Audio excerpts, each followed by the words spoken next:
দ্বিতীয় দিনের মতো পররাষ্ট্রমন্ত্রী ডক্টর খলিলুর রহমান ও প্রতিমন্ত্রী শামা ওবায়দের সঙ্গে সাক্ষাৎ করেছেন বিভিন্ন দেশের রাষ্ট্রদূতরা।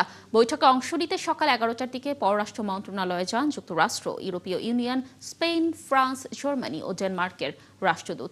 এর মধ্যে ঘণ্টাব্যাপী বৈঠক অনুষ্ঠিত হয়েছে যুক্তরাষ্ট্রের রাষ্ট্রদূত ব্রেন্ট ক্রিস্টেনসেনের সঙ্গে।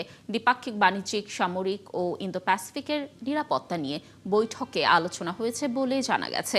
এখন বৈঠক চলছে ইউনিয়নের রাষ্ট্রদূত মাইকেল মিলারের সঙ্গে। ধারাবাহিকভাবে বৈঠক অনুষ্ঠিত হবে জার্মানি, ফ্রান্স, স্পেন ও ডেনমার্কের রাষ্ট্রদূতের সঙ্গে। ডেন্টিস্টের পরামর্শ নাও নতুন কোলগেট অ্যাক্টিভ সল্ট। দর্শক, যেমনটি বলছিলাম যে পররাষ্ট্রমন্ত্রী ও প্রতিমন্ত্রীর সঙ্গে সাক্ষাৎ করতে মন্ত্রণালয়ে এসেছেন বিভিন্ন দেশের রাষ্ট্রদূতেরা। সেখানকার সর্বশেষ তথ্য জানাতে আমাদের সাথে যুক্ত হচ্ছেন সহকর্মী সুফিয়ান ফারাবি। সুফিয়ান, বিভিন্ন দেশের রাষ্ট্রদূতরা তো আসছেন নতুন মন্ত্রী এবং প্রতিমন্ত্রীর সাথে দেখা করার জন্য। আজকের বৈঠকগুলোতে আসলে কোন কোন বিষয়গুলো গুরুত্ব পাচ্ছে, কোনো তথ্য পেয়েছেন কিনা জানাবেন।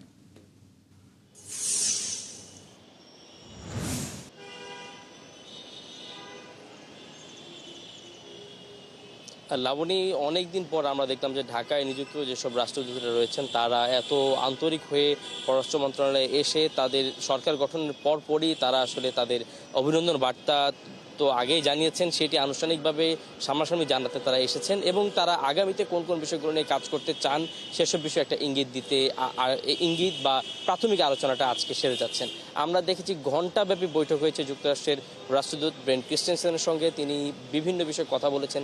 ইতিমধ্যে অনানুষ্ঠানিকভাবে আমাদেরকে জানানো হয়েছে দ্বিপাক্ষিক সামরিক চুক্তি, দ্বিপাক্ষিক ইন্দো প্যাসিফিকের নিরাপত্তা, এইসব বিষয় নিয়ে আলোচনা হয়েছে। ইউরোপীয় ইউনিয়ন আমাদের অন্যতম বৃহৎ গন্তব্য আমাদের গার্মেন্টস ফ্যাক্টরিগুলোর জন্য এবং আমাদের বিভিন্ন বিষয়ের জন্য।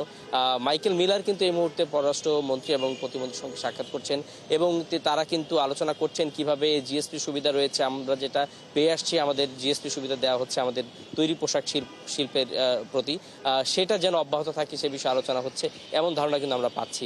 আমরা দেখেছি যে সকাল থেকেই দিনের শুরুটা হয়েছে যুক্তরাষ্ট্রের রাষ্ট্রদূত ব্রেন্ট ক্রিস্টেনসেনের মিটিংয়ের মাধ্যমে, আর এখন ইউরোপীয় ইউনিয়নের সঙ্গে মিটিং চলছে এবং ডেনমার্ক, জার্মানি, ফ্রান্স এবং স্পেন সহ বিভিন্ন দেশের রাষ্ট্রদূতদের সঙ্গে কিন্তু আসলে আলোচনা চলছে। আর গতকালের কথা যদি বলি, গতকাল চীন, ভারত এবং সৌদি আরবের রাষ্ট্রদূতদের সঙ্গে আলোচনা হয়েছে এবং তার মানে বাংলাদেশের সঙ্গে প্রথম আলোচনাটি কিন্তু তার নিকট প্রতিবেশীদের সঙ্গে আলোচনার মাধ্যমে দিয়ে শুরু হলো। এই ছিল লাবণী, পররাষ্ট্র মন্ত্রণালয় থেকে আমার কাছে থাকা সর্বশেষ তথ্য। ফারাবি, ধন্যবাদ আমাদের সাথে যুক্ত থাকার জন্য। দর্শক, পররাষ্ট্র মন্ত্রণালয় থেকে সেখানকার বৈঠকগুলো সর্বশেষ তথ্য জানাচ্ছিলেন আমাদের সহকর্মী।